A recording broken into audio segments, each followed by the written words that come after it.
Hello, hello, welcome or welcome back. Let's sit back, relax, have a snack, and enjoy.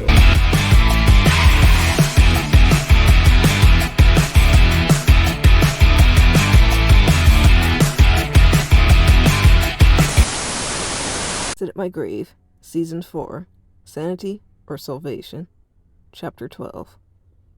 Arden froze for a moment while thumbing through clothes around a rack. His mind slowly began rising in panic. How could he be so stupid? What if someone else opens his luggage? What could he say? His truth sounded like petty excuses. Mommy! A small yell scared Arden back to the present. He saw a little boy run from under the clothes he'd been looking through, stumbling back to a woman who began scolding him. Sorry, she whispered to Arden. Arden just nodded awkwardly and walked off, hoping his starting eyes didn't look too suspicious. Do I look like a criminal? What if that cashier's calling the cops right now? Would I fight them if they tried taking me in? I'd have to. I couldn't just give up. Arden rambled in his head as he continued stumbling through the store. He needed to get somewhere, away from so many strangers. The variables were making him freak out. Another act caught Arden's eye. An older man slipping a coat over his clothes from a rack, trying to be discreet. He yanked off the tag and walked up to the exit. Have a nice day, Lizzie, the man waved towards the cashier. Bye, Andy. Glad you like the new selection, she called after him, glancing only briefly at the man smirking. I'll come back to pay, Andy sputtered. Don't worry about it. It's getting cold out, and we have more coats.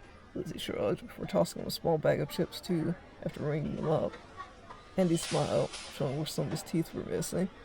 You're a doll, Lizzie, he told her. She smirked again before waving him on. He quickly darted out, tucking the coat on closer. Arden watched the whole scene. He couldn't help but think at some point in his life, maybe he would have told the man and the employee. It wasn't a goody two-shoes like Gallon.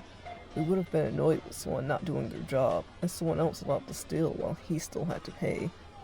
Stealing and running around like that had always looked a little dirty to him. Now, Arden couldn't help but feel some sympathy.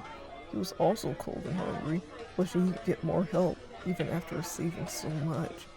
Although, unlike that homeless man, he'd made his own bad luck. Don't tell William. That's just Andy. He's harmless. Never takes too much. He's just looking for a little help here and there, as he said, noticing Arden staring. It's not my business, Arden answered honestly, trying to get back together. She nodded, popping another candy in her mouth before looking over him again. What's wrong? No pants in your size? She questioned. I'm just leaving, Arden mumbled, reaching towards his luggage. I'll just give you a pair. Go grab some, maybe a shirt too, Lizzie told him, standing up. That's okay, Arden told her.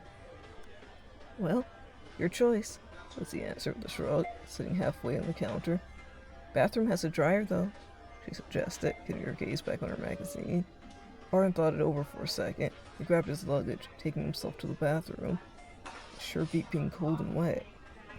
The bathroom was small, 3 stalls and 2 urinals, only 1 sink and 1 hand dryer. It was messy, the once white floor stained with yellows, brown, and gray. The paint was chipped, toilet paper littered on the floor, soaking up drips.